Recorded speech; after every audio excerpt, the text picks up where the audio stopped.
Falar sobre o passado em português exige um pouco de atenção, porque existem duas formas de se fazer isso. No vídeo de hoje eu vou falar sobre a diferença entre o pretérito perfeito e o pretérito imperfeito. A primeira coisa que temos que pensar para falar sobre o passado é a seguinte: estamos falando sobre um evento que aconteceu uma única vez ou sobre uma coisa que aconteceu várias e várias vezes durante o passado? Então, se estamos falando sobre um evento único que aconteceu uma vez só, em um momento específico, vamos usar o pretérito perfeito. Por exemplo, eu comi pizza ontem. Foi algo que aconteceu só uma vez, ontem. Nós assistimos a partida de futebol. Foi uma coisa que aconteceu uma vez só, porque estou falando de uma partida específica.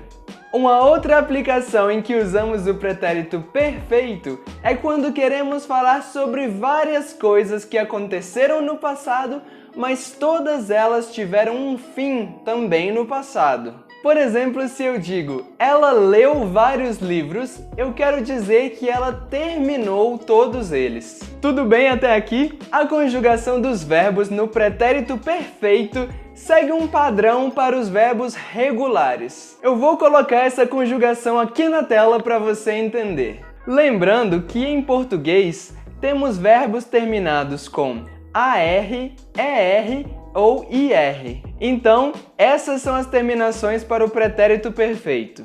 Portanto, nos exemplos anteriores, eu usei o verbo comer, que no passado ficou comi. O verbo assistir, que no passado ficou assistimos. E o verbo ler, que no passado ficou leu. Se você quiser ver as conjugações com um pouco mais de calma, você pode pausar o vídeo agora e tirar uma captura de tela.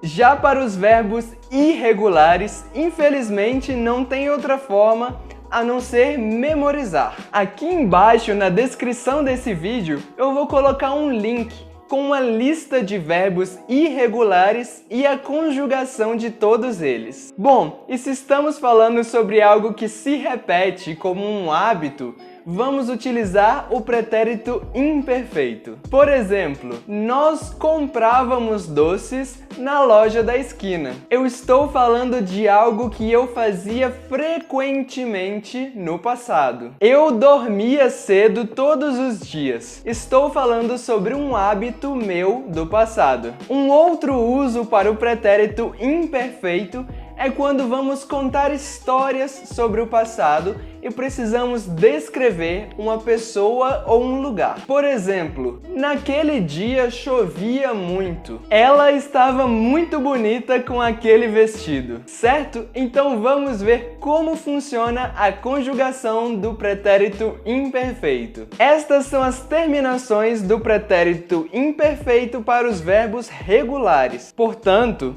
nos exemplos anteriores, eu usei o verbo comprar, que no passado ficou comprávamos. Usei o verbo dormir, que no passado ficou dormia.